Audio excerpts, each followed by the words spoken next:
매일 성경 묵상을 돕는 해설 가이드입니다. 안녕하세요. 묵상코치입니다.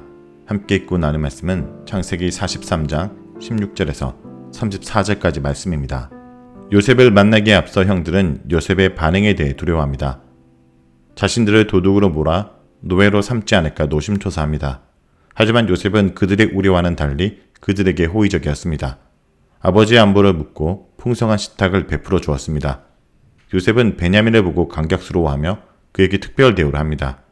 요셉의 형들은 요셉이 자신들의 나이에 따라 앉히는 모습을 보며 의아해하기도 했지만 아직 요셉을 알아보지 못한 채 식탁을 나누며 즐거워합니다. 16절에서 24절 읽겠습니다. 요셉은 베냐민이 그들과 함께 있음을 보고 자기의 청지기에게 이르되 이 사람들을 집으로 인도해 드리고 짐승을 잡고 준비하라. 이 사람들이 정오에 나와 함께 먹을 것이니라. 청지기가 요셉의 명대로 하여 그 사람들을 요셉의 집으로 인도하니 그 사람들이 요셉의 집으로 인도됨에 두려워하여 이르되 전번에 우리 자루에 들어있던 돈의 일로 우리가 끌려드는도다.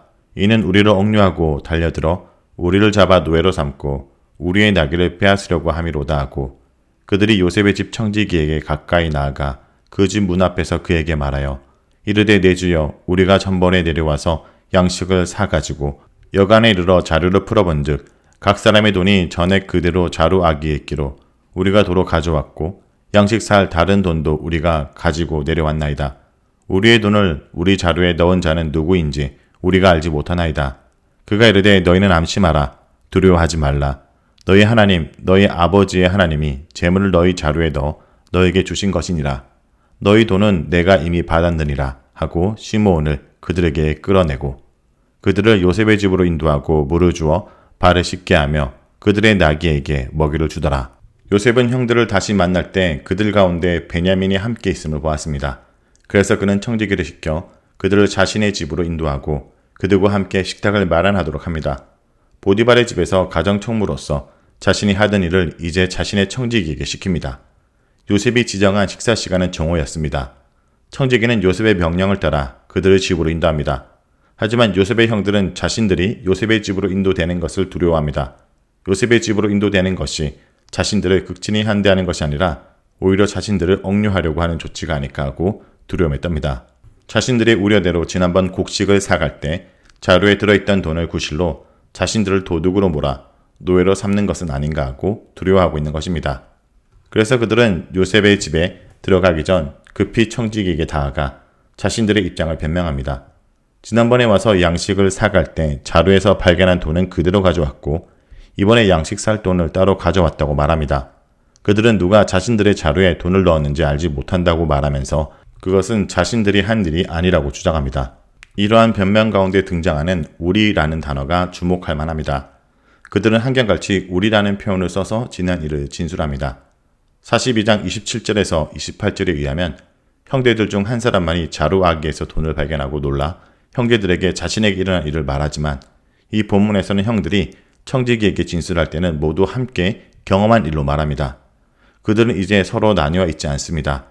모두가 한마음 한뜻이 되어 위기를 헤쳐나가려고 하고 인질로 잡혀있는 시므온을 되찾아 11명의 아들들이 하나가 되어 아버지에게로 돌아가려고 하고 있습니다.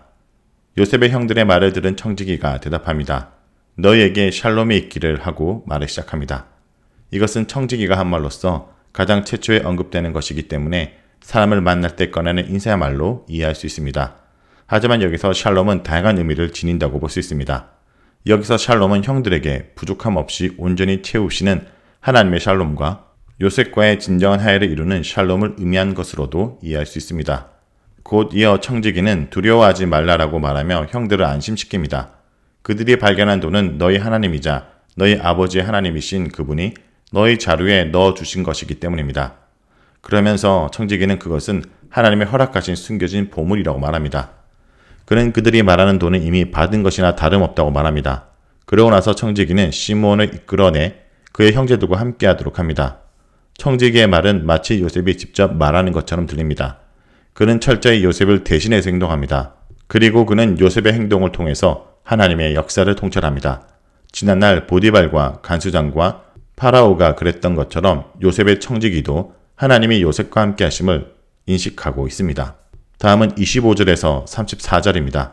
그들이 거기서 음식을 먹겠다 함을 들었으므로 예물을 정돈하고 요셉이 정오에 오기를 기다리니 요셉이 집으로 오매 그들이 집으로 들어가서 예물을 그에게 드리고 땅에 엎드려 절하니 요셉이 그들의 안부를 물으며 이르되 너희 아버지 너희가 말하던 그 노인이 안녕하시냐 아직도 생존해 계시느냐 그들이 대답하되 주의 종 우리 아버지가 평안하고 지금까지 생존하였나이다 하고 머리 숙여 절하더라.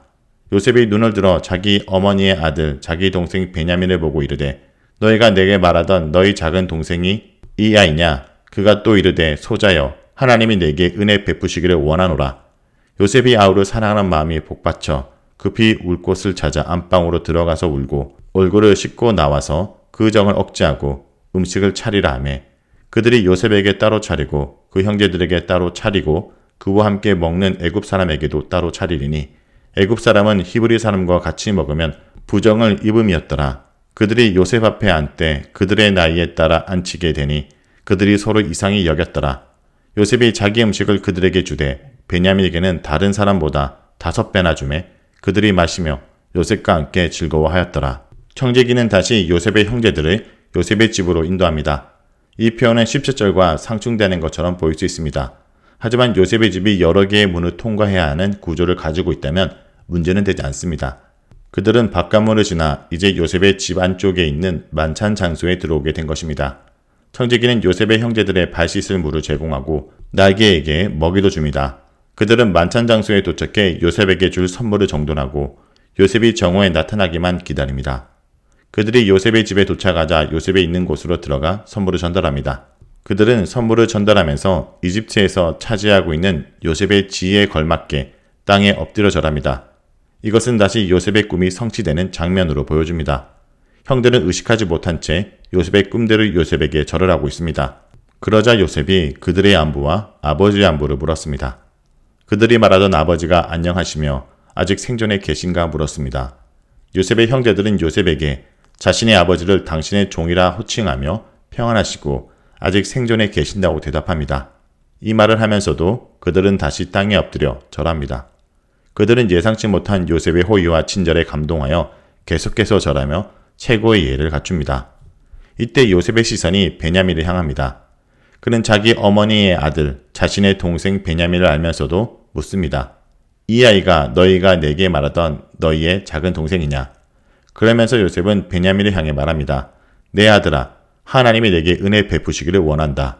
이런 가정에서 요셉은 동생을 향해 복박쳐 오르는 눈물을 참지 못합니다. 그는 급히 울 곳을 찾아 안에 있는 방으로 들어갑니다. 그곳에서 그는 통곡합니다. 그것은 만감이 교차하는 눈물이었을 것입니다. 동생을 만난 기쁨으로 흘리는 감격의 눈물이었지만 또한 그동안 온갖 고생을 하며 지냈던 과거가 떠올라 흘리는 희한의 눈물도 되었을 것입니다. 그러나 요셉은 울고만 있을 수 없었습니다. 얼굴을 씻고 나와 자신의 감동을 억제하고 종들에게 음식을 차리라고 명령합니다. 요셉의 명령을 받은 종들은 음식을 3개의 상으로 나눠 차립니다. 그것은 요셉과 형제들과 이집트 사람들을 위한 식탁이었습니다. 왜냐하면 이집트 사람들은 히브리 사람과 함께 식탁을 나누는 것을 부정한 것으로 여겼기 때문입니다. 여기에서 어느 곳에도 끼지 않는 요셉의 정체성을 엿볼 수 있습니다. 그는 히브리 사람인 형제들과도 함께하지 않고 이집트 사람들과도 같은 식탁에 앉지 않습니다. 요셉은 형제들이 식탁의 자리를 잡을 때 장자에서부터 막내에 이르기까지 서열을 따라 앉게 했습니다. 이뿐 아니라 자신의 음식을 형제들에게 나눠주며 베냐민에게는 특별히 5배나 주었습니다. 요셉의 이런 행동이 형제들에게는 의아하게 생각되었습니다. 어떻게 형제들의 나이를 알고 그렇게 할 수 있으며 베냐민에게 특별 대우를 하는 것은 무슨 까닭인가 의구심을 가질 수도 있었을 것입니다.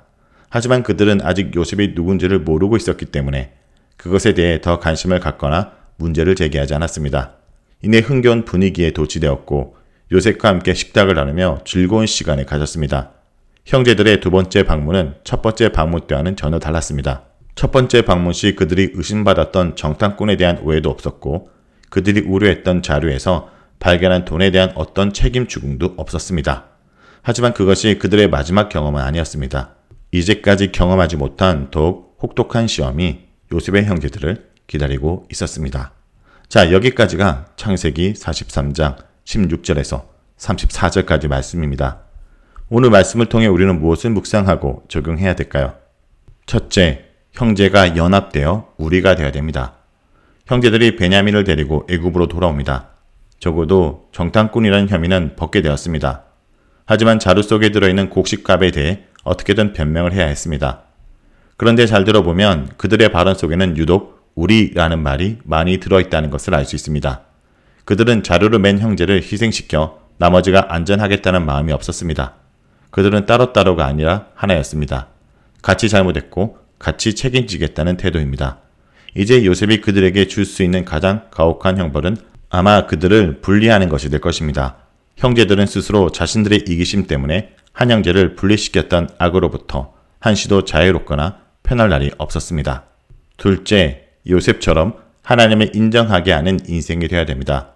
형제들은 요셉의 청지기에게 자루에 든 돈에 관하여 자신들의 억울한 사정을 토로합니다. 청지기는 자초지정을 다 알고 있었을 것입니다. 그래서 그것은 너희 하나님이 자루에 넣어주신 돈일 것이라고 말해줍니다. 형제들의 하나님이 바로 요셉의 하나님임을 청지기는 알았습니다. 요셉을 통해서 그는 이스라엘의 하나님을 만났습니다. 요셉을 통해 보디발과 바로도 하나님을 만났습니다.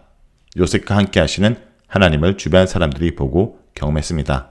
성도 여러분, 여러분이 어디든 하나님을 인정하는 자로 살아간다면 세상도 하나님을 인정하게 될 것입니다.